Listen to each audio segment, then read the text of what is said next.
My name is Emily, and I'm 26 years old. Last Christmas, I watched my entire childhood flip in a single sentence. For most of my life, I was the background noise in my own family, the afterthought, the one who could disappear for hours and no one would notice. My mom could spend an hour talking about my brother's latest big plans and forget to ask me a single real question. I was the kid who did her homework alone at the kitchen table while everyone else cheered for him.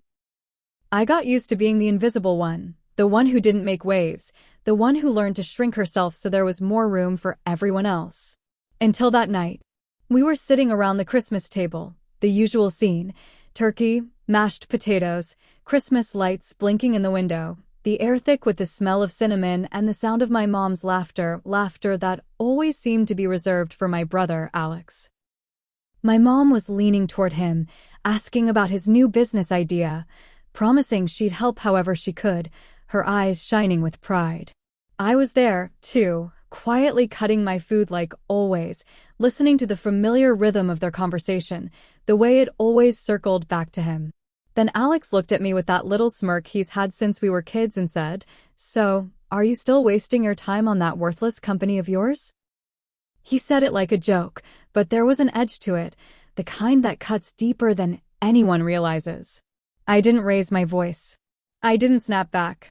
I just shrugged and said, as casually as if I were talking about the weather, "Actually, I sold my company." The whole table went quiet. My brother laughed under his breath, not believing me for a second. "That worthless company?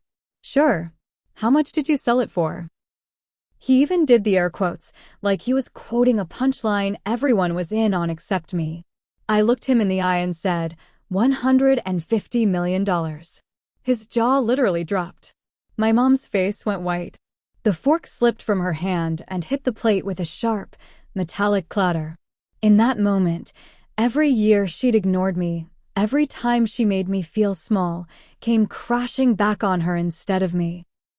If you want to know how a daughter her own mother dismissed for years ended up dropping a $150 million bomb at Christmas dinner, and what it cost my family after that night, stay with me until the end. Because I wasn't always the woman who could drop a number like that at a Christmas table and watch her mom turn pale. At 8 years old, I was just the quiet kid hiding in the kitchen doorway, clutching a chipped plastic cup while my brother's 13th birthday looked like a coronation. His name is Alex, 5 years older than me, and from the very beginning, he was the star of the family. That day, my mom, Karen, rolled out a brand new mountain bike into our backyard in the suburbs of Seattle. It gleamed in the sun. Neighbors clapped. Kids cheered. Someone yelled that Alex was going to go far in life. My mom hugged him so tight it looked like she was afraid someone might take him away, whispering how proud she was of him. I stood a few feet back in an old thrift store t-shirt, and no one even asked if I wanted to be in the pictures. For Alex's birthdays, there were balloons, outdoor parties, 3-layer cakes, and sometimes entire weekends built around him. For mine, there was usually a cheap cake from Costco, a couple of candles, and my mom half apologizing because she was so busy. One year, Alex got a Disneyland trip as a graduation present. I got a card from the drugstore and some cash in an envelope left on the kitchen counter. When Alex hit school age, my mom fought like crazy to get him into an expensive private school. He had crisp uniforms, brand new sneakers, soccer practice, piano lessons, summer camps that cost more than our car. I went to the local public school with peeling paint and outdated textbooks. When I asked why things were so different, my mom would pat my shoulder and say, "Alex needs special stimulation. He's really smart. He has so much potential. You're fine, Emily. You'll be fine." It sounded like a compliment at first, but "you'll be fine" slowly turned into, "we don't have to try for you." My dad worked long hours at a bank and was barely home for dinner. Even when he mostly let my mom make every decision: schools, activities, money. There was this invisible hierarchy in our house. Alex at the center, my mom orbiting around him, my dad off on the sidelines, and me somewhere on the edge as long as I wasn't causing trouble. By 12 or 13, I stopped asking for things. I stopped asking why Alex got the new phone, the new laptop, the extra tutoring, and I didn't. I stopped running into the living room with my A-plus tests because every time I did, my mom was on the phone with one of Alex's teachers or driving him to practice. If I needed extra books, she'd sigh and ask if I really needed them. For Alex, the answer was always yes. For me, it was always maybe later. So, I learned to do things myself. I started watching YouTube videos to teach myself how to cook basic meals because I didn't want to ask for takeout money. In middle school, I picked up a dishwashing shift at a nearby coffee shop, saving every tip in a jar in my closet. That jar eventually became my first used laptop. I began noticing every small slight and filed it away, not just to hurt about it, but like a list of reasons to never ever depend on them.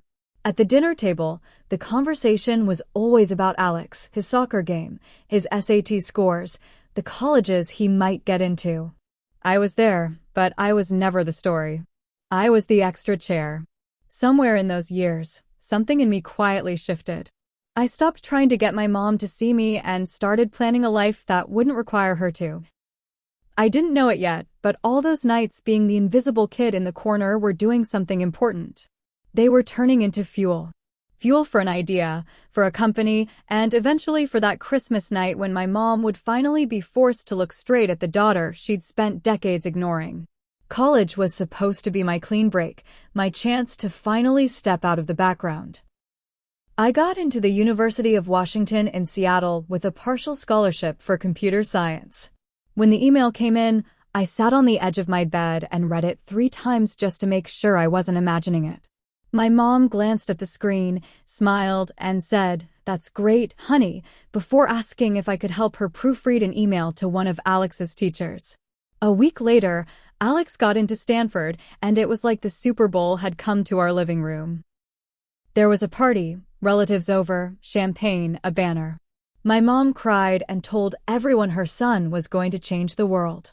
When I left for UW, she hugged me at the curb, said she was proud of me, and drove off because she was running late. When Alex left for Stanford, she flew down with him, helped decorate his dorm room, and posted a whole album of photos on Facebook. My move-in day was a couple of suitcases and a used comforter I'd bought with my own money. I lived in a cramped apartment near campus with 2 roommates, the kind of place where you could hear someone sneeze in the next building. My scholarship covered part of tuition, but not everything. To survive, I picked up a part-time job at a Starbucks a few blocks from campus. I'd wake up at 4:30 a.m., throw on my green apron, and spend the morning spelling people's names wrong on cups, then rush to algorithms or data structures lectures with coffee stains on my sleeves. Between classes, I'd sit in the library with my beat-up used laptop, watching free coding videos on YouTube and Coursera because the official textbooks were too expensive. While everyone else joined clubs and went to parties, I was learning how to build basic apps. I didn't feel sorry for myself. Honestly, it felt kind of good, like I was slowly building something that was mine. The idea that changed everything started in the most boring way possible: people complaining. My friends were constantly exhausted.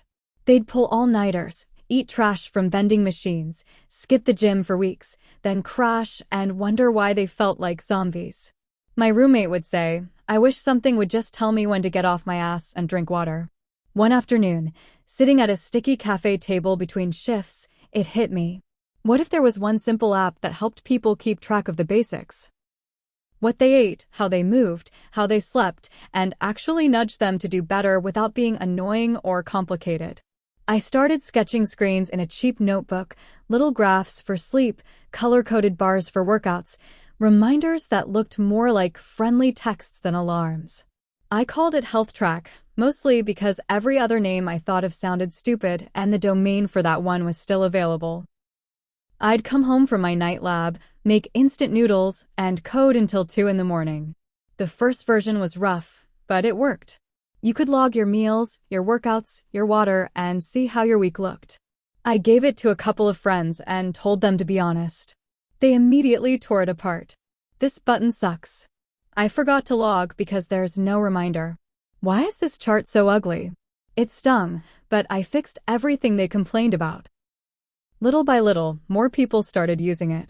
A girl in my stats class told her boyfriend, who told his frat brothers, who told their entire group chat. Someone left a random positive review that made me cry in the bathroom at work. When HealthTrack made its first $500 from in-app ads, I stared at the dashboard for a full minute. It wasn't much, but it was more than my family had ever invested in me. I took that money and bought a slightly better used laptop so I could code faster. Around that time, Alex would call from Stanford talking about frat parties, networking events, how insane the tech scene was. My mom would gush about his business classes and all the doors that would open for him. One night, I tried to tell her about HealthTrack. I told her I had a little over 1,000 users, that people were actually using something I had built. She paused, said, "That's nice, sweetie," and then immediately launched into how Alex might get an internship at a big-name company because his professor liked him. I sat there with the phone to my ear, listening to her talk about my brother's hypothetical opportunities, while my very real little app was quietly installing itself onto strangers' phones. It was like that over and over. Every time something went right, a class I aced, a new feature I shipped, a small bump in downloads. My mom either didn't ask or changed the subject to Alex. Eventually, I stopped bringing it up. I let her believe I was just doing some computer thing and getting by. Meanwhile, I kept grinding. I studied during my breaks at Starbucks, scribbled code on napkins, read documentation on my phone while waiting for the bus. I watched people in the campus gym checking their phones between sets and imagined HealthTrack sitting on all of them. I wasn't thinking about revenge. I wasn't even thinking about money yet. I was just chasing this weird electric feeling I got every time someone said, "Hey, this actually helps me." I didn't know it then, but those late nights and ignored phone calls were the beginning of something way bigger than a college side project. HealthTrack was quietly growing roots, and so was I. And at some point, those roots were going to push straight through the floorboards of the little box my family had always kept me in. Graduating early wasn't part of some grand master plan. It was just what happened when you take extra credits every semester because you can't afford to stay in school longer than necessary. While my classmates were debating gap years and backpacking through Europe, I was signing a lease on a tiny office space in a gray building in Seattle's tech district. It had ugly carpet, flickering fluorescent lights, and a view of a parking lot. But to me, it felt like a kingdom. HealthTrack wasn't just a side project anymore. I filed the paperwork, incorporated the company, opened a business bank account, and moved my whole life into that small room with 2 mismatched desks and a second-hand couch I found on Craigslist. My schedule got even more intense. Mornings were for customer support, emails, and bug fixes. Afternoons for new features. Nights for teaching myself marketing from free podcasts and blog posts. I answered every review personally, DM'd users who quit to ask why, begged a designer on Upwork to make my app look a little less like something built in a basement. Slowly, the numbers started to shift. Downloads weren't just a trickle anymore. People were sharing screenshots of their progress on social media. A local trainer reached out and asked if he could recommend HealthTrack to his clients. Then another, a small gym, asked if we could create a custom onboard message for their members. I said yes to everything. I built a basic premium tier, nothing crazy, just a few extra features and deeper insights for a few dollars a month. When our annualized subscription revenue hit $50,000, I stared at that number and felt the room tip a little. It wasn't quit your life money, but it was this is real money. Real enough that I hired 2 junior developers fresh out of school. Kids like me who just needed someone to bet on them. We cramped into that tiny office with laptops and cheap coffee, eating takeout and pushing updates every week. Somewhere in the middle of all this, Alex's big Stanford dream started cracking. His first startup, some kind of hyperlocal delivery app, tanked. He burned through $100,000 of my mom's money, shut it down, and moved back home. Karen called me crying about how hard the world was for her poor boy. How he just needed one good break. How she was worried about his confidence. She barely asked what I was doing. When she did, it was a vague, "That app is still going okay, right?" Like I was talking about a hobby, not a company. I kept my answer short. "Yeah, it's fine." Yeah, we're growing. I didn't mention revenue. I didn't mention employees. It felt pointless. While Alex was working part-time at Target and later at Best Buy, talking about getting back into the startup scene soon, I was negotiating our first partnerships with actual companies. A chain of gyms wanted a branded version of HealthTrack. Then, an insurance company reached out about possibly rewarding their users for healthy habits tracked through the app. I was still driving an old Toyota and wearing the same sneakers from college, eating Chipotle on the office couch. So, from the outside, nothing looked impressive. Inside my little world, everything was shifting. One day, an email popped into my inbox from a business development guy at a very large tech company. They wanted to talk about strategic options, which is corporate language for we might want to buy you. I walked into that meeting in my only decent blazer, palms sweating, trying not to look like a kid who still lived on takeout. They offered $50 million for HealthTrack. 50. With more zeros than my 8-year-old self could have imagined. For a moment, I pictured calling my mom. Heard her finally saying, "I knew you had it in you." Then I listened to the rest of the offer. They wanted full control. They wanted to optimize the monetization funnel, which was a fancy way of saying they wanted to shove ads and upsells into every corner of something users trusted to take care of their health. It felt wrong. I said no. My lawyers almost choked, but turning that offer down sent a different signal into the water. If one big player wanted us, others might too. A local venture capital firm that focused on health tech reached out. They didn't want to buy. They wanted to invest and help us scale. I negotiated hard and took $8 million. Enough to grow, but not enough to lose control. We opened a second office in Portland, hired more engineers, expanded our mental health tools. HealthTrack integrated deeply with Apple Health, Fitbit, all the big wearables. We crossed 1 million active users. Annual revenue climbed into 8 figures. At 25, I signed the papers on a modest penthouse in Seattle with a view of the water. I filled it with IKEA furniture and plants I mostly forgot to water. I still drove the same beat-up car. I still wore hoodies to work. But my life was no longer small.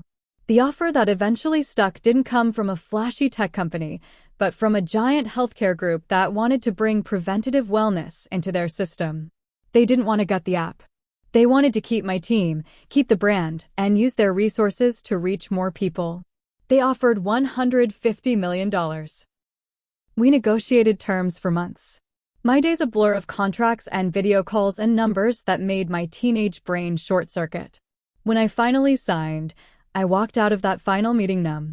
After taxes, after bonuses for my team, after all the fees, I was left with roughly $90 million. $90 million more than anyone had ever thought I would have, including me. I didn't call my mom. Instead, I called a therapist. Sitting in that small, quiet office, I talked for the first time in my life about what it felt like to be the invisible kid. The "you'll be fine" child. The afterthought. We went through every birthday, every brushed-off achievement, every time my mom chose to save Alex instead of even seeing me. I expected to feel triumphant. Mostly, I felt tired.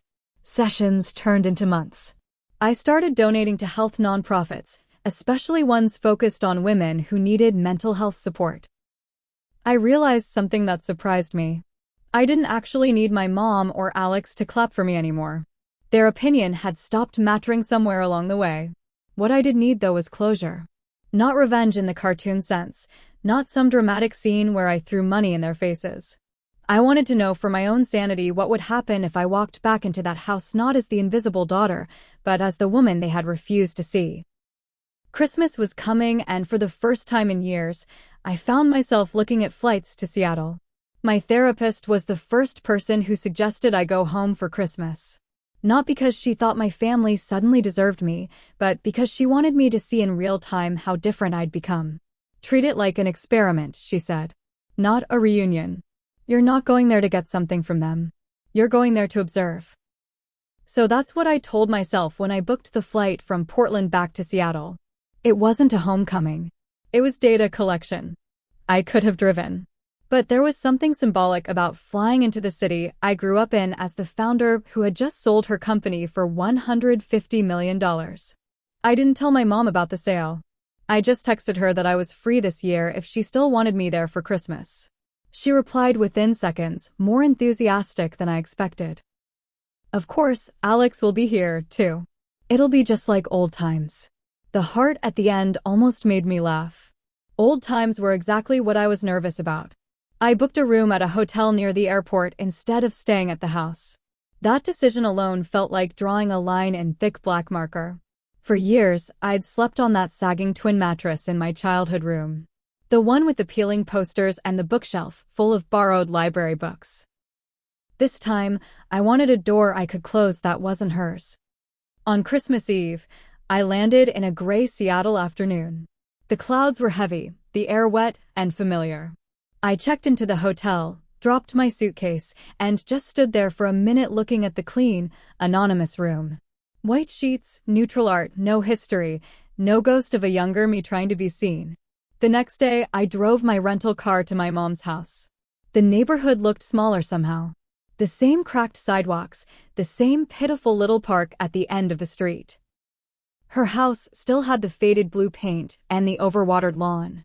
The only thing different was the plastic Christmas reindeer on the lawn, one of its antlers bent. My heart picked up as I walked up the front steps, but it wasn't fear. It was more like stage fright. The door opened before I could knock. My mom stood there in a flour-dusted apron, cheeks pink from the oven heat, the smell of roasting turkey rolling out behind her. For a split second, I saw the mom I used to chase after with drawings and test scores. Then the moment passed. She pulled me into a quick hug, more polite than anything. "Emily, you look so grown up," she said, stepping back to look at my coat, my shoes, my face, like she was evaluating a stranger's outfit. "How's work? Still doing your computer stuff?" "Yeah," I said, shrugging, "still doing my computer stuff." She nodded like that answered everything and immediately launched into an update about Alex. "He was doing so much better," she said. "He had this amazing new business idea and was really turning things around." Her eyes lit up in a way they never did when she looked at me. "You'll see. He's been working so hard. I'm just so proud of him." I stepped inside. The house smelled like nutmeg and sugar and dish soap. The same artificial Christmas tree stood in the corner of the living room loaded with old ornaments. There were framed photos of Alex in his football uniform. Alex at Stanford. Alex in a suit at some networking event. None of me. Not one. I spotted a picture from when we were kids. Alex on his new bike in the backyard. My mom's arm thrown around him, me blurry on the edge of the frame, half cut off. I almost smiled. "Alex," my mom called toward the living room. "Your sister's here." He was sprawled on the couch, watching an NFL game with a beer in his hand, one sock on, one off, like always. He muted the TV and stood up, giving me a once-over. "Well, if it isn't the coding queen," he said with a crooked grin. "Still single, still buried in your little app thing." I could feel my mom watching my reaction, waiting for me to laugh it off like I used to. I just smiled. "Nice to see you, too, Alex." I put my bag down and followed my mom into the kitchen. She handed me a dish towel like nothing had ever changed. "Can you help with the salad?" "We're doing the cranberry one you liked when you were little," she said, already moving back to basting the turkey. She poured a glass of wine and set it in front of Alex, then poured one for herself. She didn't offer me any, just gestured toward the tap water like she always had. It was such a small thing, but it was all there. The invisible ranking, the automatic deference to him. I chopped vegetables, listening to them talk about his big plans, how she was going to help him get this one off the ground for real this time. No one asked if I'd driven or flown, where I was living now, what my days looked like. I realized I didn't care. I wasn't that kid anymore, waiting for a turn. I was taking mental notes. How she kept circling back to Alex. How he soaked it up. How automatically I had slipped into the role of quiet helper in the kitchen. When she finally called us to the table, my pulse picked up again. The plates were set the same way they always had been growing up. Alex at one end, my mom nearest to him, me off to the side. I sat down in my old spot. But I wasn't the same person this time. I wasn't here to disappear. I was here to see exactly what happened when the ghost in the corner finally decided to speak. Dinner started the way it always had, with my mother directing every bit of attention toward Alex. She passed him the mashed potatoes first, laughed at every lukewarm joke he made, and asked about his big new venture like he'd already gone public. He launched into a rambling explanation about an online sports gear store, how the market is wide open, and he just needed a little capital to get it off the ground. My mom nodded along, eyes shining. And of course, I told him I'd help, she said, glancing at me like she expected approval. A little push now and he'll be unstoppable. I took a sip of water and kept my face neutral. The conversation rolled right past me. They bounced from his business idea to his workout routine to some story about a guy he knew who almost got signed to the NFL. I could have been a piece of furniture for all they noticed. When my mom finally turned to me, it was with the same half-interested tone she used with telemarketers. "So, Emily," she said, cutting into her turkey, "you're still doing your computer job, right? Working on that app." I set my fork down, feeling the weight of the moment float just out of reach. I could have said everything right then. Instead, I shrugged. "Yeah, still working on it." She smiled, relieved she didn't have to follow up. "As long as you're managing to pay your bills, that's what matters," she said like I was a teenager babysitting for gas money. Alex smirked, swirling his wine. "Come on, Mom," he said. "You know, Emily, she's fine. She's got her little project." His eyes flicked to me and I saw it. The same condescending glint he'd had since we were kids. "Still wasting your time on that worthless company." There it was. The word I'd carried around in my chest for years. The one that stung every time it was said or implied. Worthless. But this time, I didn't flinch. I didn't roll my eyes or snap back. I just looked at him and said, as casually as if I were talking about the weather, "Actually, I sold my company." The room went quiet so fast I could hear the hum of the fridge in the next room. My mom froze with her fork halfway to her mouth. Alex let out a short laugh, not believing me for a second. "What? You sold it?" He did the air quotes again, the way he had when we were kids, talking about my little coding thing. "To who?" "A healthcare group," I said. "They bought HealthTrack." Saying the name out loud in that house for the first time felt strange, like introducing a stranger to a family that had pretended you didn't exist. Alex snorted. "Okay, so what did you get?" "Like what, a couple $100,000. Enough to move out of your little shoebox apartment." His face was bright red now, half from the wine, half from the idea that I might have actually done something real without him. "How much did you sell it for exactly?" My mom was staring at me, eyes wide. "Yes," she said softly. "How much?" I met his eyes and saw the challenge there, the assumption that he was still above me, no matter what I said. I let a beat of silence stretch out until I could feel the tension buzzing in the air.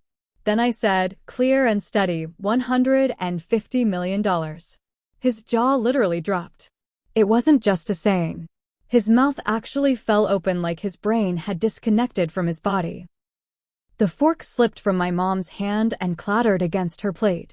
Her face drained of color so fast it was almost comical, like someone had pulled a plug. For a second, nobody moved. Nobody breathed. Then everything happened at once. "That's not funny, Emily," my mom whispered. "That's not a nice joke." "You're lying." Alex snapped, regaining his voice. "You're not that smart. Nobody pays that kind of money for some stupid phone app." I pulled my phone out of my pocket, unlocked it, and turned the screen toward them. I'd left the banking app open because some part of me knew this would happen. The balance stared back at them, a number so long it barely fit on one line. "This is after taxes," I said quietly. "After paying my team, after everything." My mom leaned in, eyes darting over the digits, lips moving as she tried to count the commas. Alex grabbed the phone from her, hands shaking, and started scrolling like he was looking for a trapdoor. When that didn't satisfy him, he snatched up his own phone, typing furiously. A few seconds later, I watched my own face appear in the reflection of his glasses. My headshot from an article. His eyes scanned the headline. I already knew what it said because I'd read it once alone at 2 in the morning. 26-year-old founder sells health app for $150 million. There it was in black and white. He scrolled, and I heard him mutter phrases under his breath. Under 30, fastest growing mental health features. He stopped reading and looked up at me like he was seeing a stranger. My mom's eyes were wet now. "Why didn't you tell us?" she asked, voice shaking. "How could you keep something like that from your own family?" I let out a short breath that was almost a laugh. "You mean the way you kept everything for Alex?" I said. "The private school, the trips, the 100,000 you gave him for a startup that failed. The way you forgot my birthdays or tossed me a grocery store cake while you flew down to move him into Stanford." Her mouth opened and closed, but no sound came out. "That's not fair," she finally managed. "We did our best. We supported you. We always know, Mom." I cut in, my voice sharper than I intended. "You supported him. You invested in him. You built your whole life around him. You told me I'd be fine and then acted like that meant you didn't have to try. You made sure he had every chance, every safety net, every excuse. I built everything I have without a single one of those things. You don't get to play the victim now because your invisible child turned out to be the one who actually did something." Alex slammed his fist on the table, making the glasses jump. "So what? You think you're better than us now," he shouted. "You think money makes you special? You're still the same weird little sister who ate lunch alone and hid in her room. You just got lucky." I stood up slowly, napkin falling from my lap onto the floor. My hands were steady. My heart was not racing. It felt strangely calm, like this scene had been rehearsed 1,000 times in my head, and I was just hitting my marks. "Luck didn't write a single line of code," I said. "Luck didn't answer customer emails at 3 in the morning or refuse a $50 million offer because it wasn't right. Luck didn't fix your messes, Alex. Mom did." Over and over. I looked at her, really looked at her. She looked small, defeated, like the foundation she'd built her world on had just cracked straight down the middle. "You gambled everything on the wrong child," I said softly. "And now you're just angry that the one you ignored learned how to win without you." My mom reached out like she was going to grab my wrist. "Emily, wait. We can talk about this. Maybe you could help Alex. Invest. We're family. We should stick together." There it was. Not "I'm sorry." Not "I was wrong." Just help Alex. The hierarchy she'd built was so deep in her bones. She didn't even hear herself. I picked up my phone and slid it into my pocket. "I did stick together," I said. "For years. You just never noticed." I pushed my chair back from the table. The Christmas lights blinked lazily in the window behind them, reflecting off their stunned faces. "Enjoy dinner," I added. "Merry Christmas." And then I walked out of the house I grew up in, leaving my mother pale, my brother speechless, and 20-plus years of being invisible sitting at that table behind me. The fallout from that Christmas dinner didn't happen all at once. It was more like a slow-motion collapse. I went back to my hotel that night, kicked off my shoes, and sat on the bed in the dark, staring at the city lights through the window. I half expected my phone to explode immediately. It didn't. The first wave hit the next morning. Long rambling texts from my mom about family and misunderstandings, mixed in with accusations that I had humiliated my brother on purpose. A few hours later, Alex chimed in, calling me selfish, ungrateful, accusing me of turning my back on the people who raised you. I didn't answer. 2 days after that, a letter showed up from a lawyer representing both of them, demanding $3 million as compensation for the years of support, housing, food, and education they had provided. Reading it was like watching someone put a price tag on a childhood they barely showed up for. I handed it to my own attorney, who wrote back in language much colder than I ever could have. He politely declined, then attached a detailed breakdown of my parents' financial records my accountant had pulled together, every tuition payment for Alex, every check for his failed startup, every major expense with his name on it, and a big fat zero next to mine. At the end, he added that if they pursued their claim, we'd have no choice but to make those records part of the public record. The next message I got was short and frantic.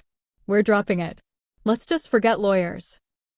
There was no apology, just retreat. Somewhere in the middle of that mess, Alex's life started to unravel. He was already fragile, furious that I'd passed him in a race he didn't even know we were running. He drank more, showed up late to his job at Best Buy, snapped at a customer who recorded the whole meltdown on their phone. The video hit a local Facebook group where people connected the dots between the ranting guy in the blue polo and the online posts he'd made trashing his rich, ungrateful sister. A week later, he was fired. His new big idea for an online sports gear store never really got off the ground. Between credit card debt and a small business loan he didn't understand, he sank fast. My mom tried to save him the way she always had, refinancing the house, pouring whatever she had left into his black hole. It still wasn't enough. Within a year, the house I grew up in was gone, sold to cover debts. My mom moved into a much smaller apartment. Her health started to decline.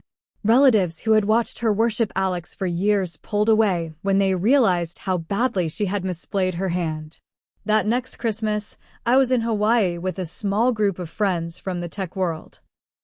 We swam, hiked, and sat on a balcony overlooking the ocean while I wired a sizable donation to a nonprofit that funds therapy for women who can't afford it. At some point, my phone buzzed with a message from a younger cousin. She'd seen the article about me and wrote that my story made her feel less crazy for being the overlooked kid in her own house. I invited her to call me anytime she wanted to talk about careers, money, or just life. She did. I became the mentor I had needed at 16. Months later, an envelope arrived at my office. Inside was a handwritten letter from my mom. She said she was sorry. Sorry she had favored Alex. Sorry she hadn't seen me. Sorry. It had taken a headline about millions of dollars for her to realize what she'd thrown away. She wrote that she wished she could go back, that she hoped one day I would forgive her, that maybe we could start over. I read it once, then again. I didn't frame it. I didn't rip it up. I just put it in a drawer. The truth was, I had already done the forgiving that mattered. I had forgiven myself for not being able to fix her. I didn't send money. I didn't rush back in to rescue them. Setting boundaries was the only way to keep from becoming another one of their bad investments.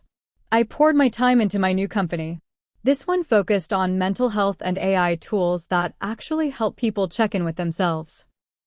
I told parts of my story on conference stages and eventually in a TED-style talk, not as a victory lap, but as a cautionary tale about what happens when a family builds their world around one golden child and treats the other like a backup plan. Here's what I learned. The part one hope sticks with you more than the dollar amount ever could. Your worth is not determined by how loudly your parents clap for you, how much they spend on you, or whether they ever admit they were wrong.